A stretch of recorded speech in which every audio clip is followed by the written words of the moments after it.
Good morning, everyone. Welcome to another episode of Motorcyclist MC Commute. You guys know the deal. Today we're going to be riding to the motorcyclist office in Southern California on Honda's 2019 CB650R. So let's throw on the helmet and go for a ride. Okay, here we go, guys. Honda's 2019 CB650R. This is the middleweight Neo-Sports Café motorcycle from Honda Motorcycle Company. It follows up the CB1000R and then the CB300R. Both very excellent motorcycles. I'm very fond of both machines, especially that 300. Now Honda here in America has introduced the 650. And look at the lines of this bike. Look at that chiseled engine. I love how the engine's exposed. The mechanical hardware of the motorcycle is just out in the open for everyone to see. I love those symmetrical pipes borrowed from the 1974 CB400. I think that was the model year of that bike. So very elegant, very tasteful. This is a very pretty motorcycle. I like the way this bike looks. But enough about how it looks. Let's hop on it and see what it's like to ride.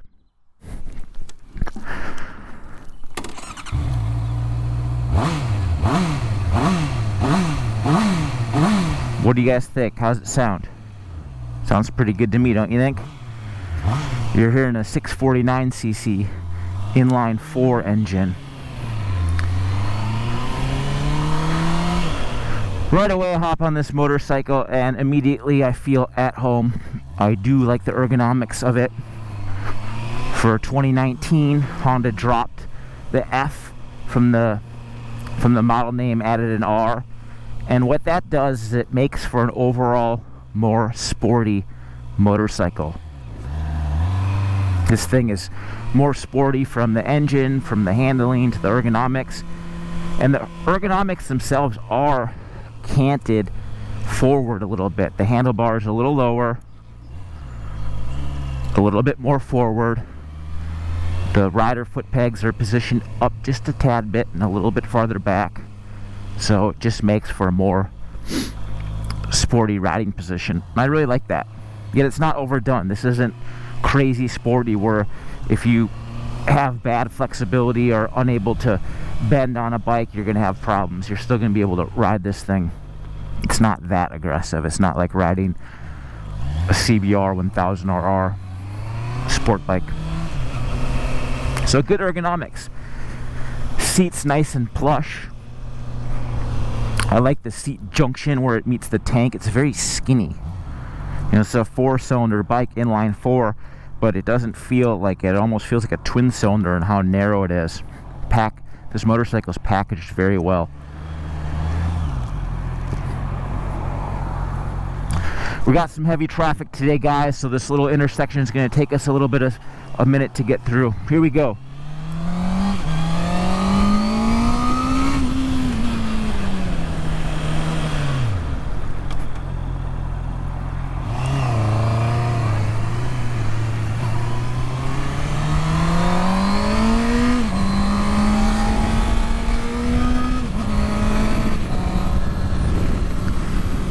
I also like the handlebar of this motorcycle. It's not too wide, it's not too narrow.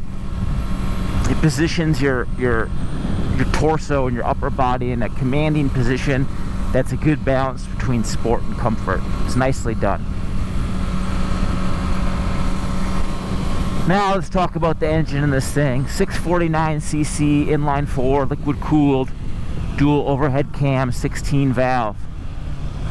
Now, even though this engine shares the same cylinder bore measurements as the CBR 600RR, the engine in this thing is actually totally different. It's totally different architecture. As you know, the CBR 600RR engine's made for competition. You know, made for a good street bike engine too, but it was designed for competition primarily. This engine is not designed for competition. This is designed for everyday street use. So it's got a little bit more stroke. It's stroked out to 649cc. And it's a nice motor. It works very well on the street. You know, 600s have 600cc motorcycles and middleweight inline-fours generally get a bad rap for just not having a lot of oomph for day-to-day street use. They don't have a lot of torque as compared to, you know, a 1000cc engine. But this thing hops off the line fairly well. Last time we dynoed this motorcycle last year, when it was in its F designation, it made 80 horsepower and right around upwards of 40 foot-pound of torque. So no slouch. For 2019 in the R treatment, Honda actually updated the dome of the pistons. So the top of the pistons have a little bit different shape. The valve timing and the camshafts have been tweaked. And this thing now revs 1,000 RPM higher than before. If my memory serves me correctly, I think the old bike revved to 11,800 RPM.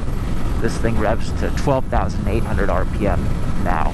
We haven't dynoed it yet, so can't tell you if it actually makes any more power than the old bike, but it certainly feels more lively than I remember.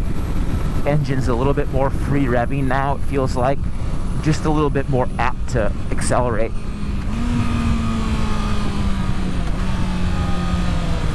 Engine puts power to the back tire through a 6-speed manual gearbox. There's no DCT, there's no CVT. It's a good old-fashioned cable actuated clutch and gear shift lever, 6 speeds. Gearing is a little bit on the short side, but that works very well with the dynamic of the engine. It helps to accelerate real sprightly from a stop. Shifting action's real good on this bike, but I remember during the press intro it did pop into neutral once or twice. I can't exactly remember the circumstances if I was accelerating or deaccelerating, but I did remember it popped into neutral. But besides that, it's a good transmission. Shifts gears, meshes very nicely. Clutch action's actually been reduced. I can't recall exactly what Honda did. I'm sure they probably just fitted lighter springs, and the actual amount of effort it takes to squeeze the lever has been reduced. I think they said by like 12% or something. Listen to that i4. Wow. Love the sounds of those, the sound of these engines. And I like that you don't have to, I mean, it still requires a good amount of RPM, but not like a super sport bike where you just have to rev the bejesus out of it.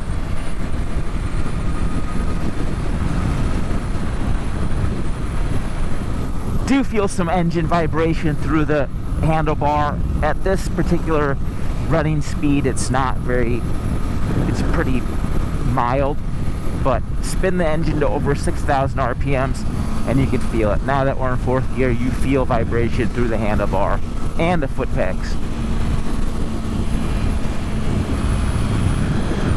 I would rate it rather excessive too. Typically Hondas are very smooth running machines, and this is a smooth running machine, but it has some vibration above 6,000 RPMs.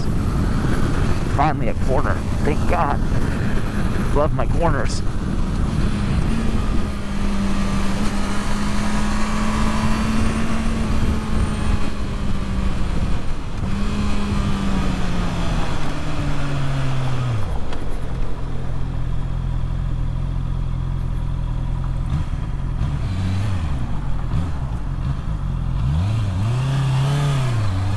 Here we go, guys. Time for lane splitting.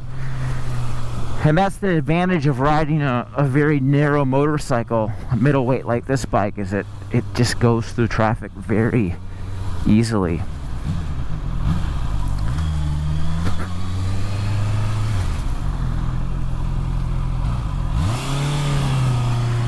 For 2019, this motorcycle lost about 9 pounds. 9 pounds. With a full tank of gas, it weighs in, I think, at around 456 pounds. Honda did that by redesigning the frame. The frame's a few pounds lighter now. Wheels are lighter, fuel tank's lighter, foot pegs are even lighter. And even though 456 pounds isn't the lightest thing on the road, just by how compact the motorcycle feels in terms of its width and its balanced wheelbase and length, it feels very nimble. I don't know if I would necessarily rate this bike as a bike I'd get if I was a first-time rider. I still think it's a little bit much for a first-time rider, but you know, if you grew up on a 250 or a 300 and you're looking to make the next move, I think this would be a good move for you. There's no adjustable engine power nor throttle modes or mapping. There's no ride-by-wire, but the throttle response on this CB650R in typical analog Honda fashion is very good. It's not too jumpy, it's not too dull, very accurate. I like the throttle response to this bike. Honda does offer Honda Selectable Torque Control, HSTC. That's what they call traction control. It offers it as an option, but that comes with the ABS option. So if you get ABS, you get HSTC. This motorcycle is the non-ABS version. ABS will set you back $300 more. So this thing rings in at $8,900 here in the United States. So if you want the ABS version with HSTC, it's going to cost you another $300, so $9,200. Basically what HSTC does is it mitigates slip when you're accelerating. It controls electronically the torque output of the engine to help maintain rear tire grip over slippery surfaces. The system has a button right here on the left handlebar. It's always on by default, so when you start the motorcycle it's on, but by pressing and holding down the button while you're at a stop, you can disable it. And the only time you'd really want to disable it is if you were gonna pop some wheelies, or you know, you wanted to drift the bike in loose gravel or dirt, which is actually fun to do. ABS, on the other hand, is always on. It's fixed. You can't turn it off. Overall, I would pick up the non-ABS version because I don't need ABS. It's fun to pop wheelies and do that kind of stuff on demand. Speaking of the ABS and the brakes, Honda upgraded the brake system on this bike. It now benefits from radial mount calipers, 4-piston radial mount calipers up front.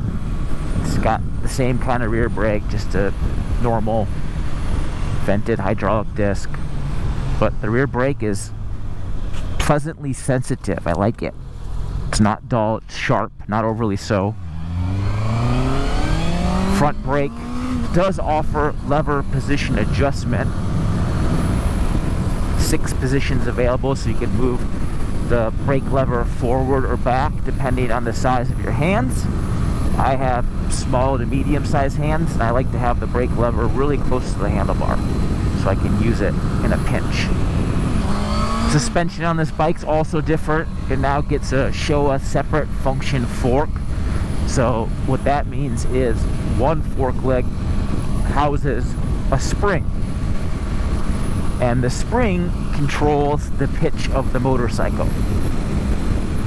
The other fork leg houses a damping cartridge, and that controls the action of the front suspension. So how fast it goes down and how fast it returns, or slow. There's no adjustment. It's always just, it is what it is. But the stock damping settings it's good. This bike's very comfortable. It glides over bumps real well. It has good sporty damping. It's not too soft, it's not too stiff. It works really good. Now this motorcycle doesn't benefit from a shock linkage. It's direct mount between the engine and the swing arm. I'm sorry, between the frame and the swing arm. And somehow Honda was able to figure it out where this thing actually has really good ride quality. You'd think it had a linkage in how well it goes over bumps. For 2019, Honda modified the bearing where the shock body attaches to the swing arm, and they did that to reduce the friction, give it more durability. Of course, you can adjust the spring preload on the shock based on weight, or if you like the geometry of the bike more on its nose or not. But overall, I'm very happy with the suspension on this bike. It works great. Good job, Honda.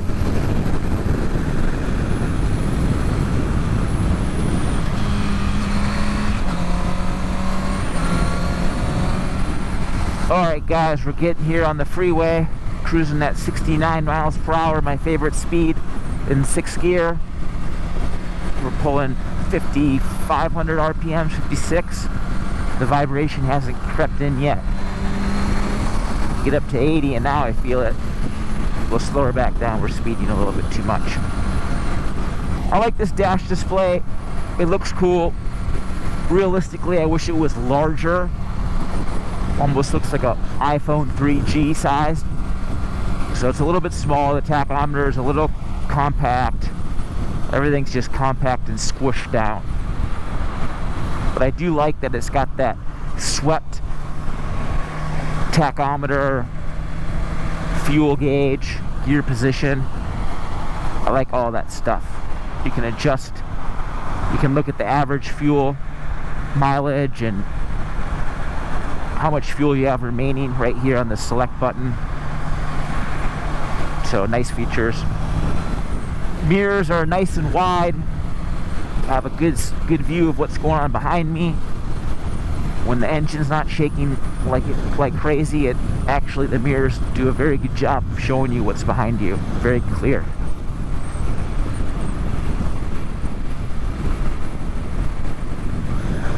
We're going over some big bumps right now on the road here, and God, the suspension just filters them out so well. This motorcycle is actually fitted with Metzeler Roadtech 01 tires. It's the first time Honda's used Metzeler as an OE tire supplier. It's the first time I can ever remember. And these Metzeler Roadtech 01s are great tires. They work really well. If you're at the dealership and the motorcycle you're looking at has the Dunlop Sport Max tires, opt for the bike with the Metzlers. A lot of times with the motorcycle manufacturers, they have multiple tire suppliers for new models to ensure that there's no problems. Let's say if the tire factory goes on strike or something like that. So other CB650Rs might have Dunlop Sport Max tires, but you want the one with the Metzlers because they're way better. Yes, another turn. Love how this thing just goes through turns.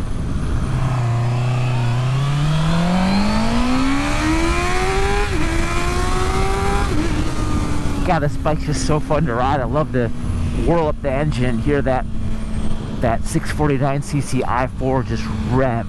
Sounds so good.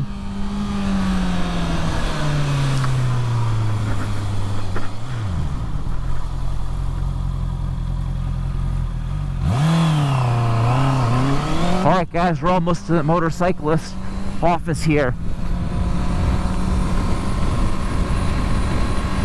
Now for the asking price of this motorcycle, $8,900, would I buy it?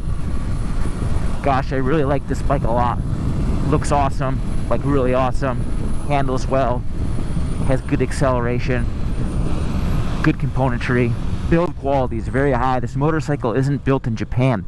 It's actually stamped out of Honda's Thailand factory, but you never know. The fit and finish is very high quality, just like it is on the CB300R and the CB1000R. Very, very well built motorcycle. But I don't know, the price is a little bit high to me. $8,900 for this bike's a lot. If Honda could do it for $75, $1,000 less, I think this bike would be on my purchasing list. But it's a little bit too expensive. It's almost 10 grand realistically. And if I'm spending 10 grand, I'm going to get a bike with a bigger engine. Still, if you're looking for a good around town sporty naked bike that has some acceleration, a bike that you're not going to grow out of right away, the CB650R is a very good option. Again, looks awesome. Great build quality, good engine performance, and great handling. It's also important to remember American Honda's offering over 15 accessories for this motorcycle. Quick shifter, tank bag, a bunch of stuff. So you can tweak this bike and customize it to your own liking. And all the accessories are covered by the OEM warranty, 1 year, unlimited mileage. Oh god, the wheelie part, guys. We gotta do a wheelie. Who's ready? Let's let her rip.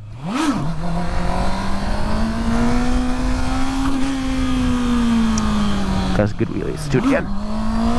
There we go. That's better. Great wheelies. Good job, Honda. Let's back her in now.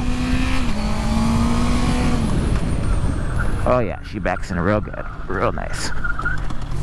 Yep. Yep. This bike does great wheelies, great back-it-ins. Great back-it-ins. Make sure to buy the non-ABS version for maximum fun. Alright guys, we've arrived at the motorcyclist office here. We're not going to be doing any Q&A today, but stay tuned for the next MC Commute where we might do some Q&A.